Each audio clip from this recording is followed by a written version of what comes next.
Shuklam Bharadaram Vishnum Shashivarnam Chaturbhujam Prasannavadanam Dhyayet Sarva Vignopashantaye Gurur Brahma Gurur Vishnur Gurur Devo Maheshwarah Gurur Sakshat Parabrahma Tasmai Shri Gurave Namaha. Who would like to get us started? I can do that. Please go ahead. Anyone can withdraw the senses. We must remember here that the person under discussion is Stitaprajna, whose knowledge is firm and remains. Otherwise, anyone who is together could be taken as Gnani, which is not true. The person we are discussing is either a Stitaprajna or one who is committed to Pragnatva, one who wants to be a Stitaprajna. For both, the capacity to withdraw one's senses from anything at will is important. This capacity has already been accomplished by a Stitaprajna, whereas for the one who wants to be a Stitaprajna, it is yet to be gained. Krishna used the example of Kurma, turtle, with reference to withdrawing the sense organs. A turtle is able to withdraw its limbs at will and then send them out again. Because the turtle cannot move quickly, it is given a protection. It has the extraordinary capacity to withdraw its neck, legs, and tail in under its thick shell whenever it apprehends danger. The thickness of the shell prevents the detection of any scent of a living being underneath.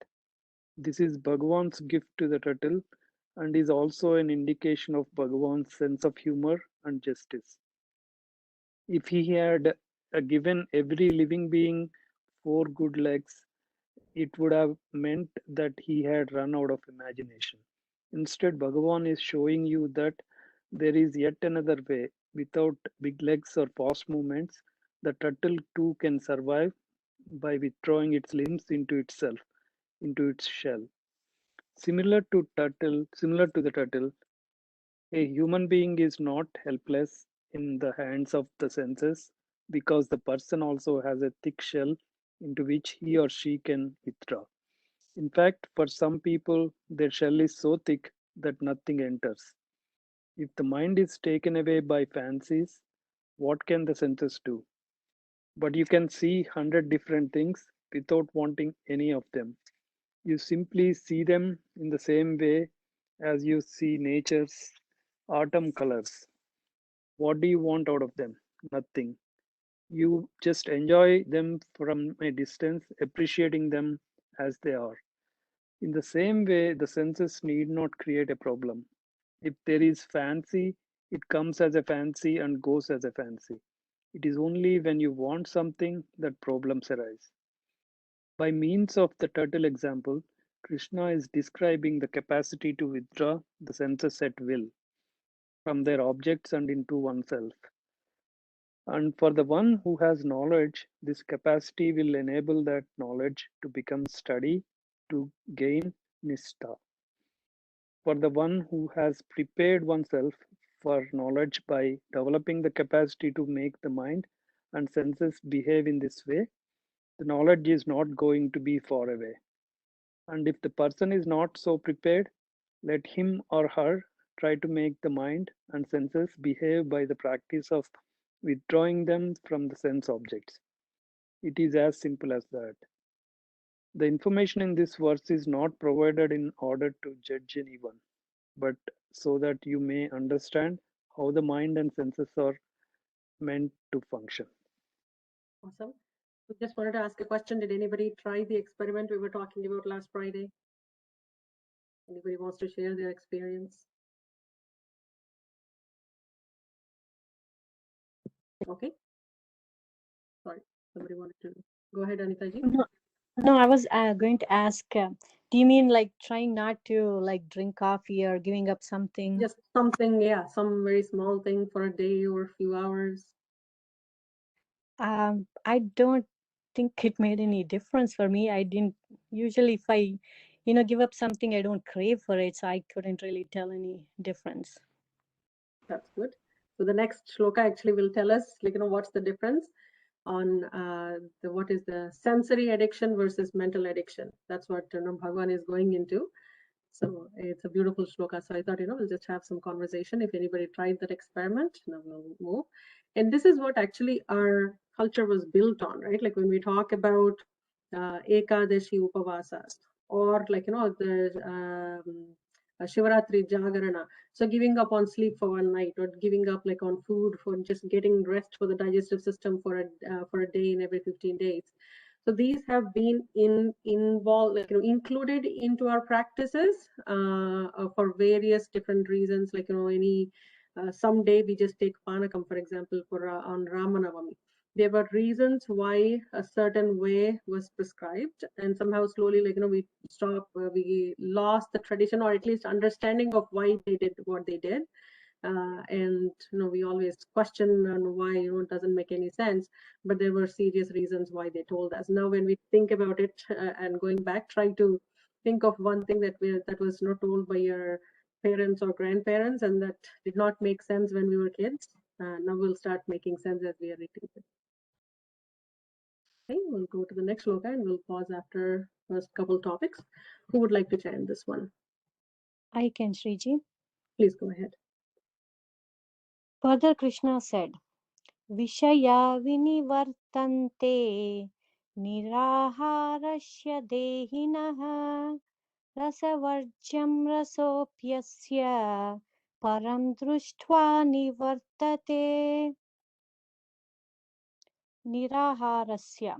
For the one who does not feed the sense organs, dehinaha. For the one who indwells this body, vishayaha, senses, vinivartante, come back to oneself, rasavarjam, leaving the longing behind, param, Brahman,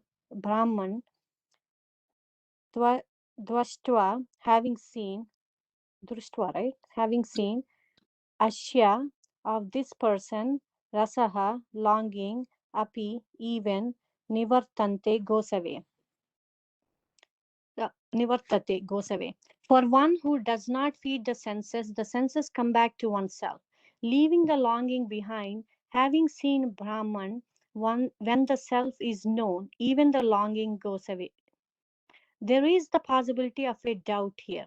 Does this capacity to withdraw one's senses from the sense objects at will give the person gnananishta? No. Even a complete fool can practice this technique. A yogi also actively engages in this discipline of withdrawing the senses. The sense organs can be withdrawn as a turtle withdraws its limbs. Therefore, you cannot say a person is gnananishta merely because he or she can withdraw the senses and sit with himself or herself. Shankara presents this doubt here in order to deal with it. Even though people may not go along with their fancies, the taste for them will still be there. Therefore, is this not the practice of suppression rather than a withdrawal? We have seen how people blow up. The senses definitely get them sooner or later. If not today, then tomorrow. Why? Because everything is suppressed inside. When the value for something is inside a man, he will definitely deliver himself into the hands of his senses eventually. Because he is not their master, the senses will get him. If he thinks he has enslaved them, he need only wait for certain situations to present themselves. He will find himself enslaved by his senses in no time. They will take him for a ride. In the wink of an eye, he will be gone totally. Awesome. Do you So want me? I just remembered something. We have this some family WhatsApp groups and whatnot, and some nonsense keeps circulating sometimes. So there is this one ridiculous thing that I've seen. So one person is asking another person, says, "Have you given up? The habit of drinking alcohol?" And this guy says, absolutely, I've given up. I'm not drinking unless somebody forces me really seriously. Like, somebody has to force me, and then only then I'm actually, drinking a few pegs. And then there, this guy standing with another person. So the person who is asking the question says, who is this person? Like, you have not introduced him to me. He says, oh, I had to hire somebody who can force me so I can keep drinking. So it feels like, though the senses, and we know something needs to be controlled, there is the chittam, which is like the memory that stores the taste or that stores that experience, and the mind lingers on that experience, even if the senses are not tempted. And that's where the sensory addiction versus the mental addiction, that plays a role. So you can give up something for a day or two, feels easy. Now try giving up forever. That's when the mind actually comes back to it. And I've told you my own personal stories many times on this, right? So mind comes back to it, and it just becomes extremely impossible to give up on something until actually you bring something else much, much higher than that experience, and you give it up.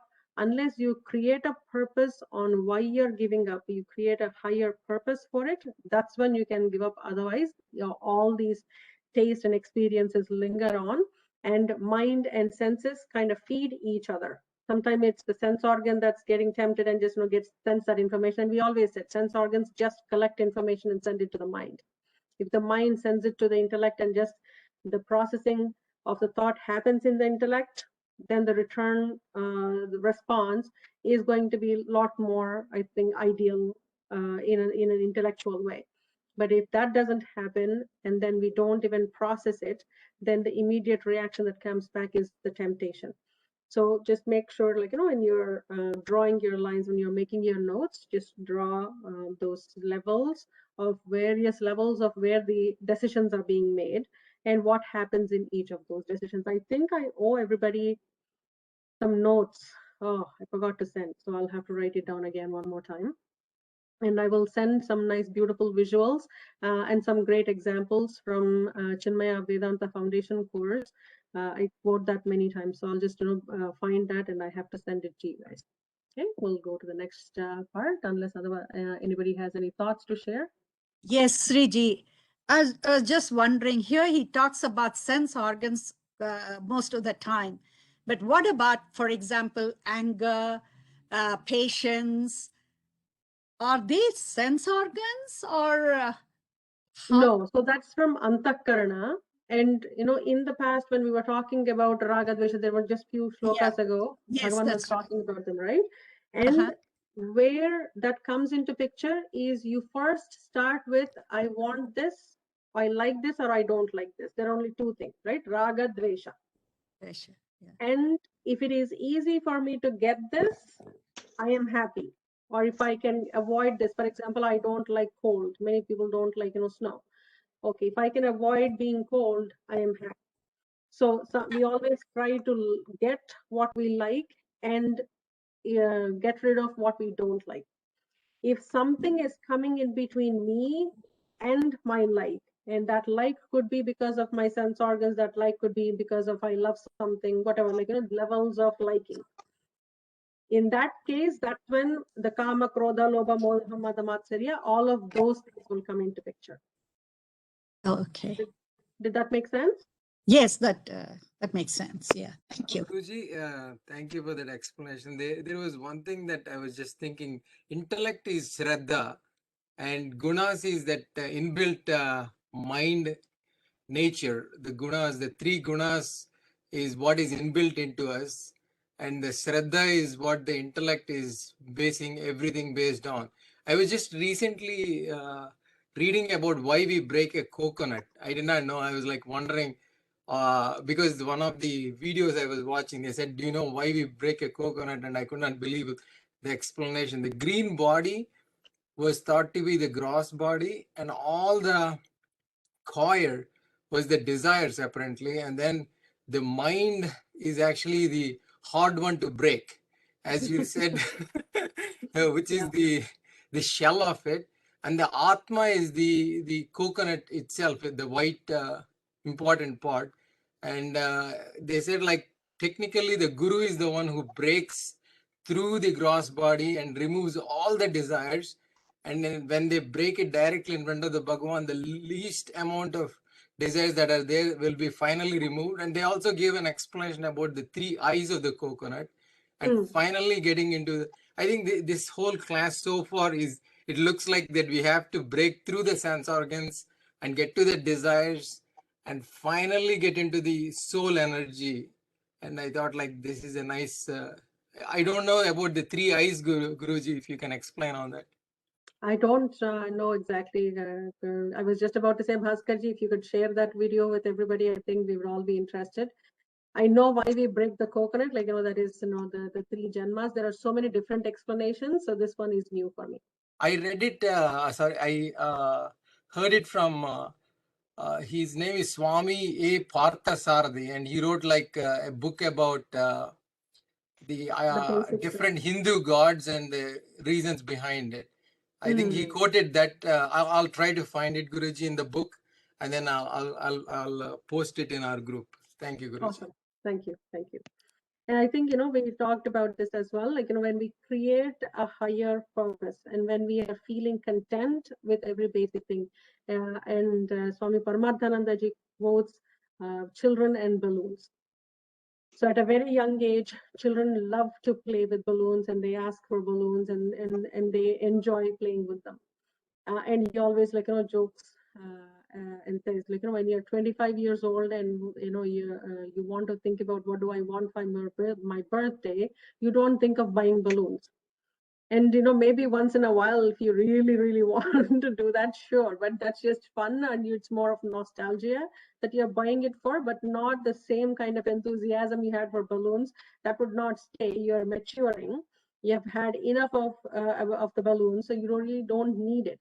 So it's the stage that we would go into where we don't need it. It's not the suppression. It's not about, constantly I'm thinking about coffee and I must drink it, but I'm just telling myself not to drink it. That is not what is suggested in our culture, in our Sanatana Dharma. It's more about finding the higher purpose. Find your higher purpose. And that's what, everything goes back to Param Brahman. Even here in the shloka, we're talking about, how Brahman is what, Brahman means like that ananda, that ultimate ananda, the permanent ananda, the contentment that we would have all the time. That is inwards. Okay? There is a very nice reference to that one too, Sri Devi ji, when it comes to samsara and the 7 links of the chain of samsara too. So they go into finding the root cause and it all links together, right? Yeah, it's yeah. I think I read it in Swami Chinmayananda's book saying that ajnana or the ignorance is a root cause. From ajnana comes aviveka, the non-discrimination. From aviveka comes ahankara, the egoism, which determines what my personality is, what my likes are, what my dislikes are. And from ahankara or egoism comes ragadvesham, which is the love, hate, like, dislike stuff. Then based on that, I start doing stuff and I start building karma through my actions, my wishes, my thoughts. And from all this karmic stuff, the whole body or the deha gets manifested. And I portray to the world how the individual I am. So they were saying that these are the 7 links of the chain of samsara one needs to break. So it starts with deha, the very concept of a nariyal or coconut we just mentioned. And it just brings you down one step below, and finally it reaches the root cause, as Shankara Bhagavad Pada said, ajnana, the root cause of everything. Everything comes back to the ajnana and avidya. What book is that, Shajaji? It's by Swami Chinmayananda. I can't remember which it was. Okay. And the earlier book, which of Parthasarathi, which I think Bhaskarji was mentioning, was called Vedanta Treatise. Yes. I read that book long time back. Yeah, I forgot. Yeah. Thank you. And Mr. Parthasarathi was an ardent philosopher, disciple of Chinmayananda in the 70s and 60s till 80s, before he went and started his own school. So he had a lot of influence on Swami Chinmayananda. And if you read this book, so you would realize a lot of similarities. Yeah. And Swami I think Dayananda, I got a YouTube video. I think somehow I was learning about Bhagavad Gita on that. And they keep sending you the same kind of concepts, I guess. Like that's how I ran into that video. Thank you for reminding me. nice. Love it. Okay. So who would like to read this one? Thank you, Can I Shanti, read? for that. Can I read? Yeah, please go ahead. So even an ordinary person can withdraw the senses, but the taste, rasa, and value for the fancies will still be there. Such a person feels that the sense or enjoyments are important, and without them, one cannot be happy. Because this person is told that sense enjoyments are all very painful, he or she decides not to go after them. Then the person might begin practicing withdrawal of the senses, but finds that the rasa does not go away. Even those who already have a value for meditation and learn to withdraw the senses in order to discover ananda in themselves or gain inner contentment may continue to have a value for enjoyments of the senses. The question is, when would the taste, the subjective value for the sense enjoyments go? The subjective value is an emotional value. Suppose a person is not a fool and has viveka, he is intellectually convinced that sense enjoyments are of no use because they do not provide any real security or lasting pleasure. Even if this person has no intellectual value of sense enjoyments, he or she may still have an emotional value. Therefore, when and how will this emotional value go? The emotional value is very important and must be recognized as such. Emotion is a part of our life, part of your expression. Therefore, you cannot dismiss it, nor is it necessary to do so. An emotion does need to be respected because it has a power that can be overpowering. You can be completely overwhelmed by emotion and therefore you need to know how to tackle it. An emotion value, which is subjective value, is different from an intellectual value, which is objective. Intellectually, your analysis can be clean. These are sense objects. They do not contain any joy or security. I am insecure and remain so, whether I have sense objects, whether I have money. Therefore, I need to discover security within myself. This you may know, though you know that money does not make you secure, you still have an emotional value for it. And even if you do not have an emotional value for money, an intellectual value will definitely be there because you do need to buy a few things. Therefore, to say that money has no value is not correct. That money does not give any security is a fact, but money does give you a house, health, haircuts, and a variety of other necessities and comforts. Money is not something that has no value whatsoever. Because it has an objective value, it cannot be dismissed totally.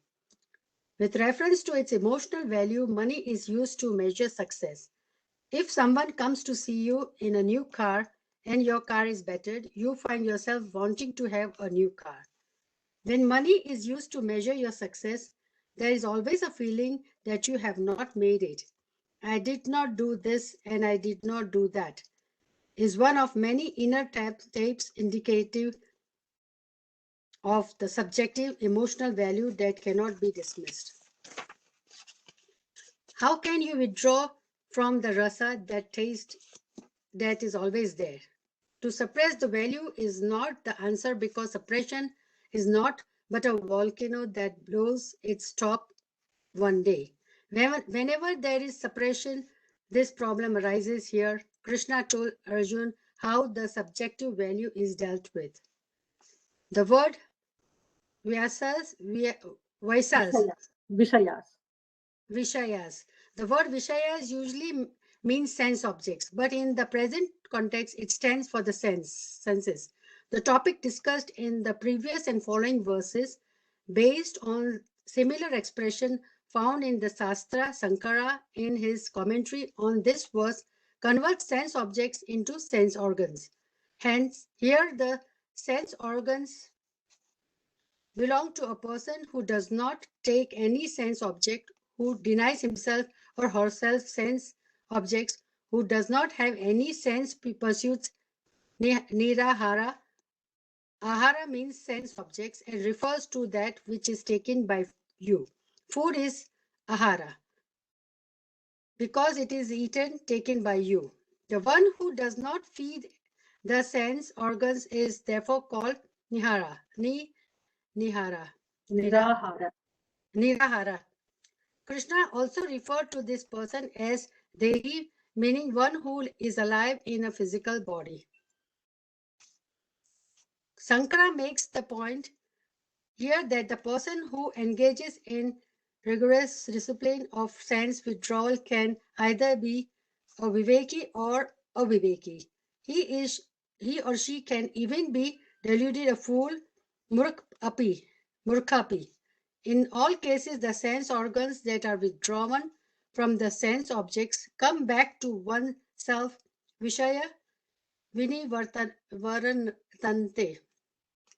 But even though the sense organs come back and sense objects are no longer with the person, the taste for the sense objects remains. Ras varjam vinivartante. In other words, the subjective emotional value for them is still there. If the person is deluded in intellectual value, will also be there, impelling the person to perform rigorous disciplines, tapas, merely because someone said that they should be done. The difference between viveki and aviveki then is the viveki will only have subjective value, not intellectual value, whereas the aviveki will have both subjective value and intellectual value. Awesome. So we'll just pause here. First, the question, who is a Viveki and who is an Aviveki? And Shaji Mahoday was just telling us there's the 7 levels, right? So we talked about Ajnana, Avidya, and then Vivekam. Does anybody remember the Viveka, Aviveka? So Nitya Vastu Viveka, we've talked about that in the past. Knowing what is permanent and what is not. And in the non-permanent things, including your body, mind, and sense object, sense organs. So what is permanent is the Atman, and somebody who knows that permanent is me, that is called as Viveka according to Vedanta. And similarly, Avidya is not about, not illiterate. Avidya is somebody who has not gained the Vedantic knowledge in order to understand what is the permanent. In this case, there are few terms that have been explained on how Shankaracharya was providing. In the past, we've talked about, Loka, one of the Nyayas, Upalakshaka Nyaya. By giving one example, they're talking about all of it. And here they have given the definition of what ahara means. It is not purely just about food, it's about feeding all the sense organs. Ahriyate iti aharaha. Ahara is that which is taken in, therefore it can mean food or any sense object in general, something that you're feeding your body. So it's about that subjective value and the objective, like thinking about emotional and attaching an intellectual value to something. And that's, the greatest example is money. So there is, it is my self-esteem, I feel secure with it. All of that is that emotional value that I attach to it. And of course, it buys me things, that is the intellectual value. But I am attaching to something that is non-permanent and something that will be here now and not there tomorrow. But if I hang my hat on something that is impermanent, then of course it is going to cause me the highs and lows of emotions, that I will either be very happy, elated if I get more, and I would be depressed if I don't get enough. So how do you go beyond it is, in the previous one of the topics, as Swamiji was explaining, if we are seeing how we see fall colors, we enjoy it.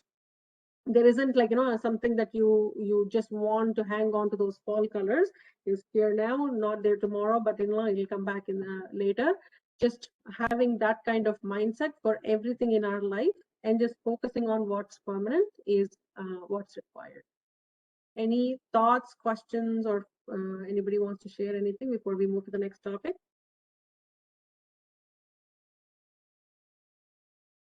Okay, moving to the next one.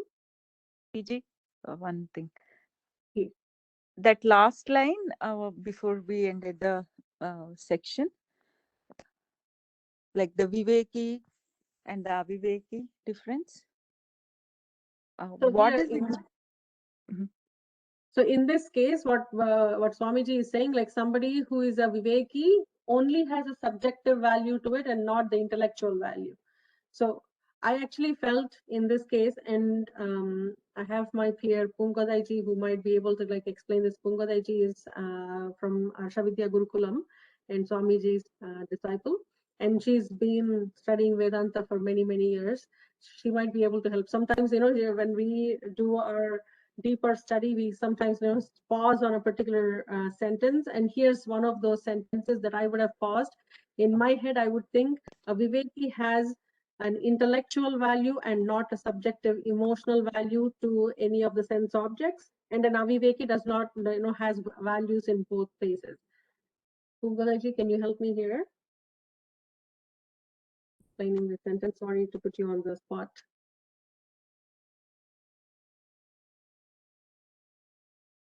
What is she? What is So this particular line, so where it says a viveki will only have the subjective value, not the intellectual value. In my head, I would have thought a Viveki will have only an intellectual value, but not an emotional value attached, something like money, for example. They will not think it is for security, but they know that there is a reason why we make money, so that we can pay our bills.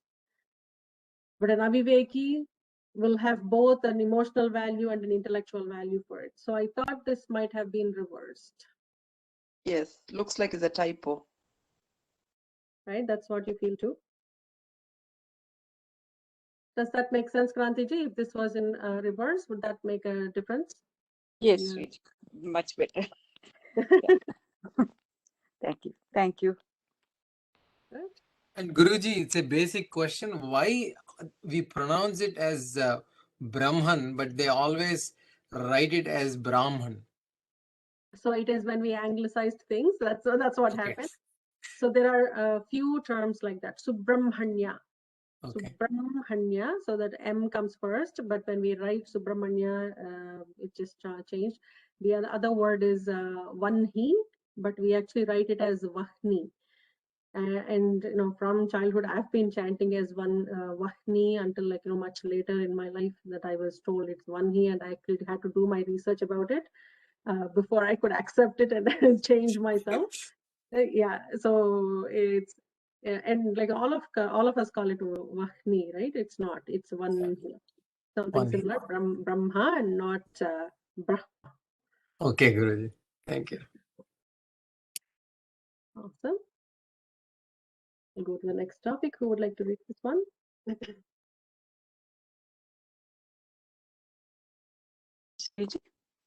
Please go ahead. Knowledge alone removes rasa. In general terms, rasa is a sense and is commonly used to mean raga or liking. Shankara describes it in the same way. Anything that is pleasing to you may be referred to as raga or rasa. This is the value that remains inside a person's heart and mind, even after having withdrawn the sense organs from it. This rasa too goes away, Krishna said, when the self is known. Rasopi param drishtva nivartate. This means that when a viveki who pursues self-knowledge and is judicious about his or her present pursuits, without the senses, there is no suppression. The viveki is only living a life of meaningful discipline, whereas for a person who practices sense withdrawal without pursuing this knowledge, the withdrawal does amount to suppression. The literal meaning of the word drishtva is having seen. but here it is used purely in the sense of knowing.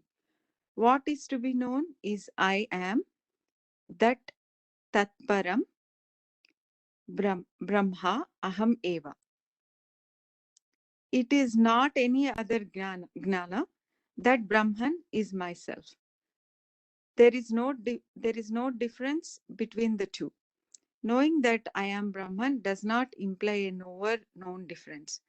And in the wake of this knowledge, the rasa goes away. Nivartate meaning that it does not take the person for a ride. How the emotional value for sense objects can capture one's mind is explained by Krishna in the next verse. Once you can no longer be taken for a ride by the rasa, the knowledge of sense objects does not create any kind of craving or longing in you. It is seedless, nirbija, and therefore does not sprout, meaning that it does not set you up so that you are carried away by your fancies. However, when the clarity of vision is not there, meaning when knowledge is not there, elimination of the rasa is not possible.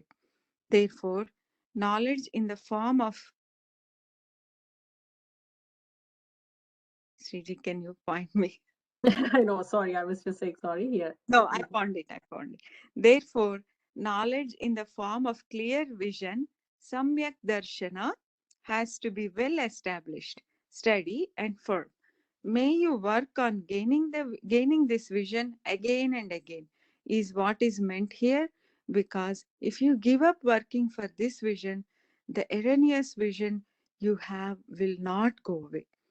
People generally plan to work for clear vision only after they have fixed up everything in their lives, but it does not work that way. There is no fixing up of everything without the vision.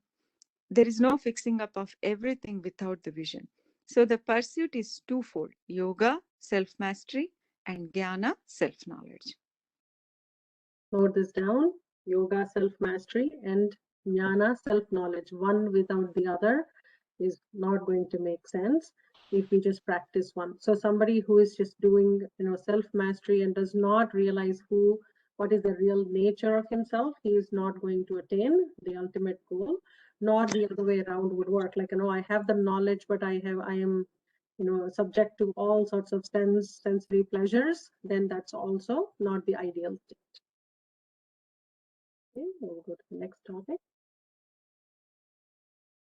Thank you, Kantiji. Who would like to read this one? Somebody who never tried before.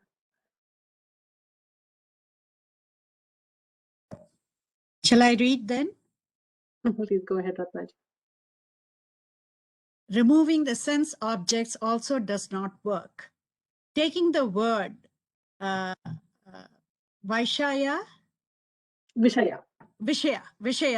to mean sense organs, as we have just done, is a simple way of looking at this verse. Now, we will look at it by taking Vishaya to mean the sense objects.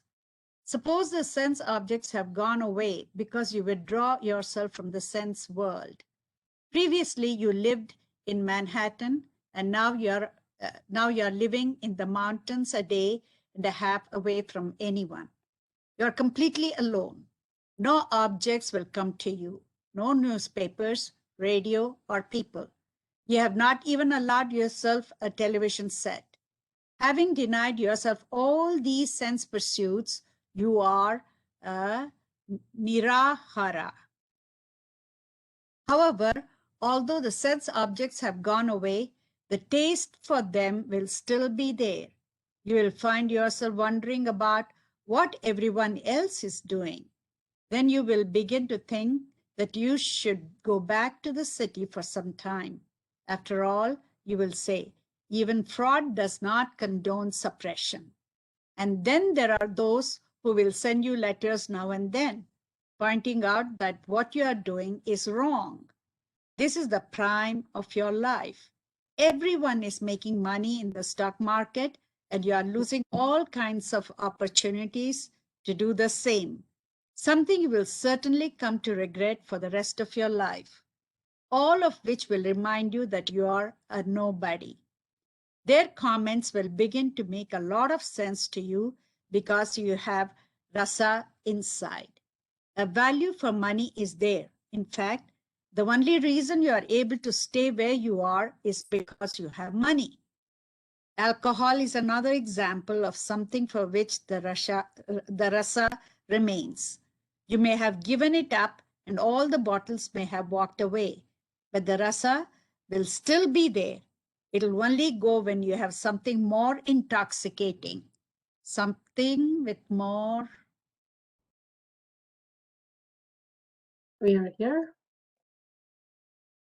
Yeah, something with more of a kick in it, something more profound, more beautiful, and more useful. In other words, more powerful.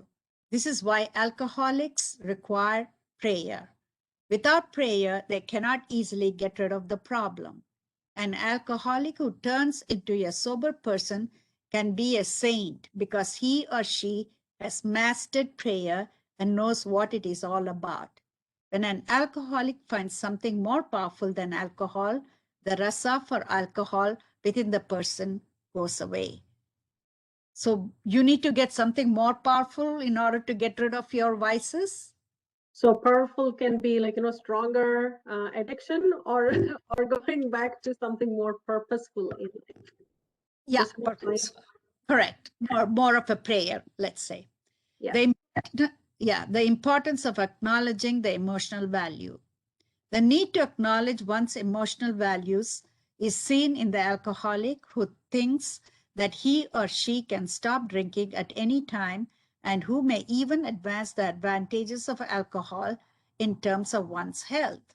Of course, when you begin to take alcohol, you are still the master. You can take it or you need not take it. Sometimes you take it and other times you dismiss it. No problem. But alcohol is not an ordinary substance. It is something that takes charge of you in time, so that eventually you have no power over it. It is more powerful than Rakshasa, a demon. From here on, although you may argue that you can stop at any time, in fact, you cannot. You are no longer talking. The alcohol is talking. First, the person takes the bottle, and then after some time, the bottle calls the person. If it is 6 o'clock, the time set aside for happy hour, and the person is elsewhere, the bottle calls, "Where are you?" He replies, "I'm here in the office working." Then the bottle says, "This is not the time to be in the office. Come here." Faithfully, the person goes. "Come and sit down," the bottle says, and the person sits down. "Pick me up," it says. Once the bottle is in his or her hand, it says, "Come on, tilt." Then the person tilts. Every day, there was a time when he or she took the bottle. Now the bottle takes the person. All decisions about where to go and what to do are made by the bottle, not by the person. Beautiful. I like it. Where then is there any question of taking alcohol being your decision? This is no longer the case. You lost this freedom a long time ago. The only way to stop drinking is to accept that you have no power over alcohol. You have to know that. That acknowledgement alone is the beginning. There is no other way. Once you acknowledge that alcohol is a power over you, there is a chance of you regaining this freedom, provided, of course, that you really decide to stop drinking. You need to acknowledge that you are not going to drink anymore. And once you stop taking alcohol, the bottles you have in your cupboard will go away. You will not want to keep them and will therefore distribute them to those who want them. But the smell of alcohol, the craving for it, will still be there in your head, which is where support groups come in. Otherwise, you may start drinking again and lose yourself totally, after which there is no chance. Only when people find themselves secure, when they know that they are everything, do the rasas lose their hold. Then the world can no longer take such people for a ride. To understand what Krishna was saying here, we need not alter the meaning of the word Vishaya. Vishaya to mean sense organs. It can be looked at from the perspective of sense objects also. Awesome. Very, very nicely written. Yeah. And he gives like some nice, beautiful examples with like lots of humor in it, right? So it just, you connect with the content very quickly. But it is true. I've seen some people, going through this and drug addiction and all, how difficult it is for them to get rid of it. Exactly. And, it needs what starts as pleasure, right? What starts as pleasure, what starts very unintentionally, very naively, and then just gets into that habit. It takes over. So now, if anybody tried giving up, how would you connect your feelings about, yeah, it wasn't very difficult to give up for a few hours or a few days, how many ever days you might have tried, to what you're reading in these sections? Is it easy to get rid of that chittam and not getting that thought back and not getting back onto that habit for a long time? I think the purpose is very important, Guruji, for me. Like anytime why we are giving it up, that's the question. And then is that sense controlling my happiness and peace? So I think to me, I think I don't want to go ahead a little bit, but Bhagavan in the 3rd chapter in the 6th verse about Mityachara is so very well explained. I think this is a nice segue. If you don't mind, I'll recite that one verse. He says, कर्मेन्द्रियाणि संयम्य य आसते मनसा स्मरन् इन्द्रियार्थान् विमूढात्मा मिथ्याचारः स उच्यते. He who, restraining the organs of action, sits mentally indulging in the sense objects, he of deluded understanding is called a hypocrite. I think that actually clarified everything to me. I'm like, man, this is actually awesome explanation, Bhagavan. So I think the jalebi goes into my mind first, and my mind tastes the jalebi, then my body follows and goes and eats the jalebi. I think that's actually kind of like how I thought. So if I am going to give up the jalebi, the thought of jalebi should not come into my mind.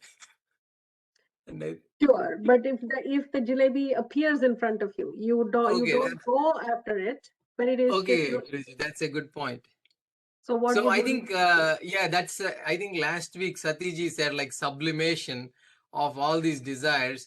That's not by suppressing it.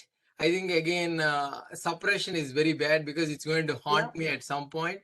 But I think the knowledge is our rescue. Am I right, Guruji? I think the knowledge and the belief in the knowledge is so important. I think that scientifically is all in the basal ganglia, like that is the subcortical part that is habit driven. So I don't even think like how I started my journey from my office to back to home. It happens because I don't even think of it. I have never gotten lost in all these years.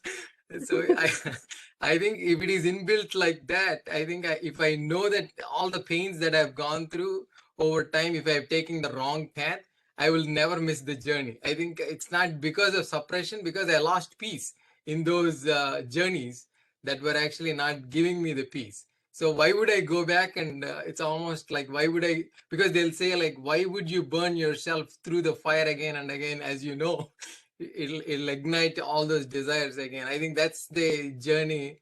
And it is also blessed by the Lord. He says like, if you have gone through this and you're steadfast in it, I'll take you to the next step every single birth. And that is actually so interesting that his promise, he says, Nasamshayaha.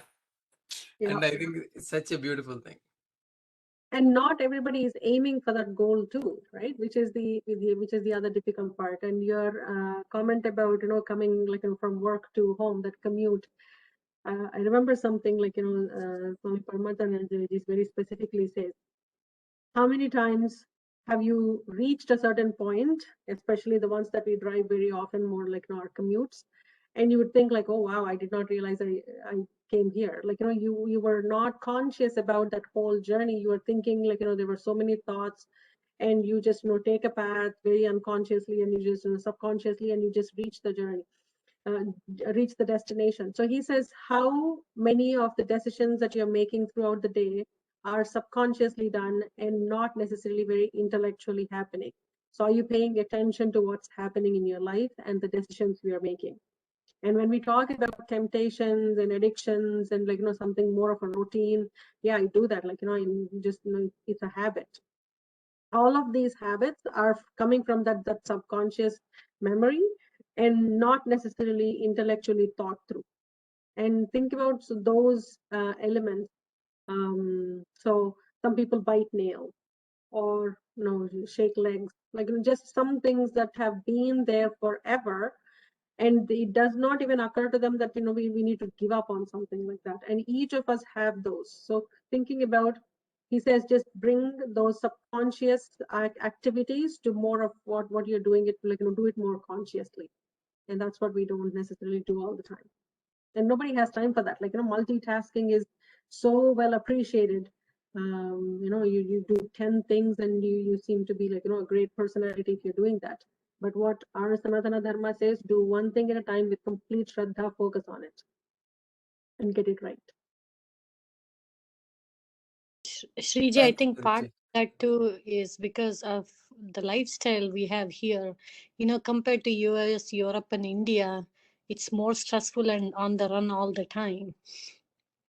So, but I was going to say, I agree with Bhaskar. It's the purpose, why you're giving it up, but also how determined you want to give it up.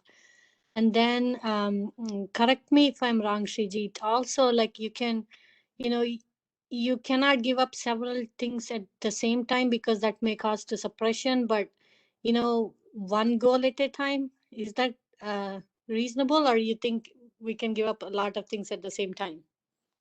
I think it depends on what you're giving up and why you're giving up, right? And if you have found the real higher purpose. I would have given up multiples at the same time or one thing at the same time, and it made no difference. And if I gave up for certain things, I would say something like, I'm giving up, I tell my family I would never ever even touch again. So something like that.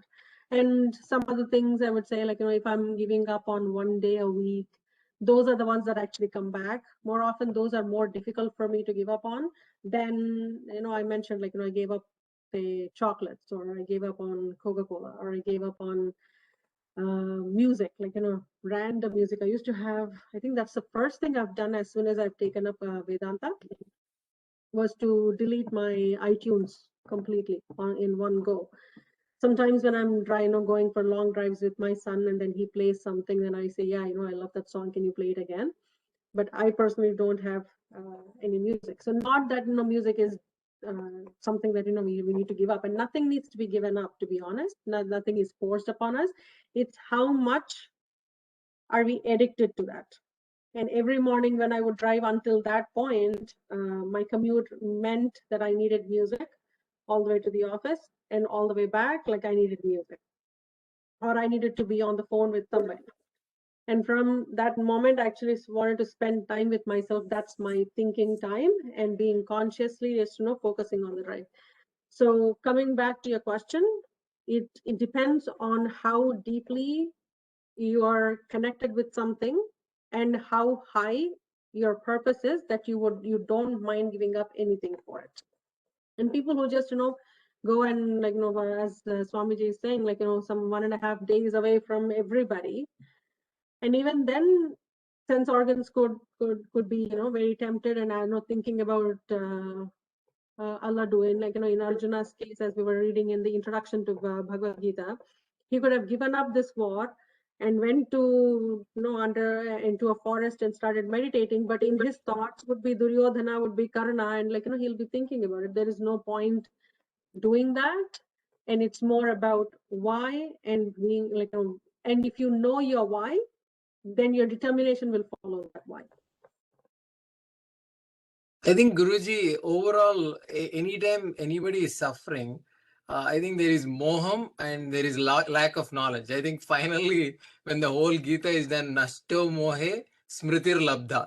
I think in 4 words, I think it is amazing to me. Anytime I have a problem, I'm like, okay, I'm looking at my own problems. It's all because either it's a desire-driven thing, which is selfish, and the second thing is I did not use my intellect.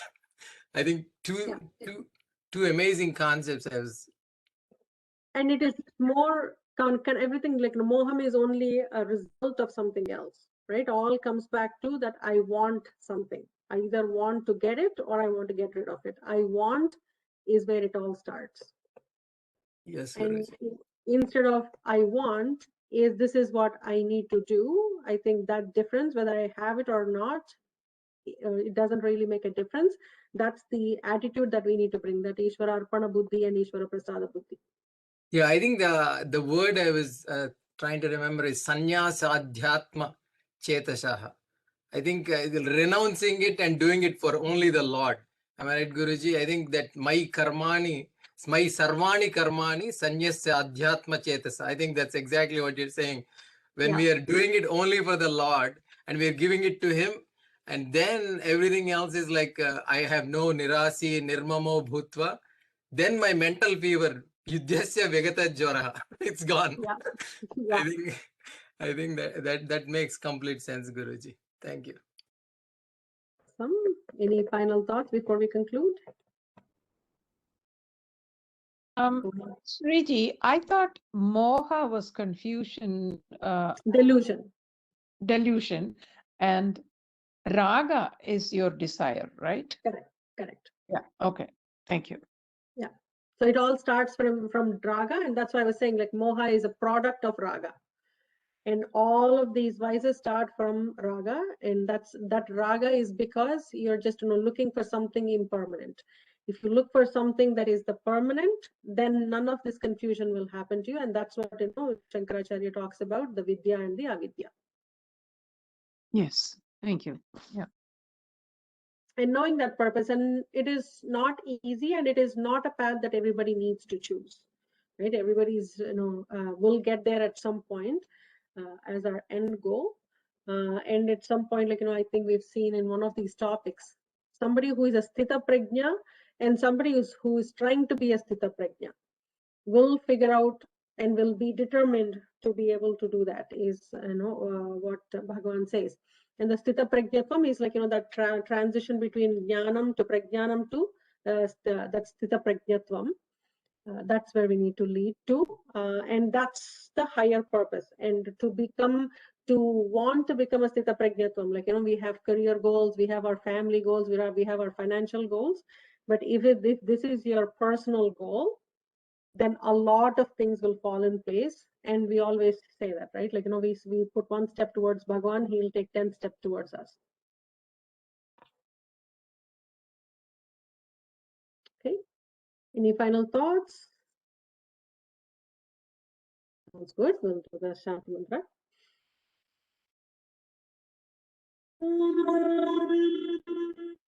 Purnamadah Purnamidam Purnat Purnamudachyate Purnasya Purnamadaya Purnamevavasishyate. Om Shanti Shanti Shanti. Harihi Om Shri Gurubhyo Namaha. Harihi Om. Sarvam Sri Mannarayana Charanara Vindarpanam.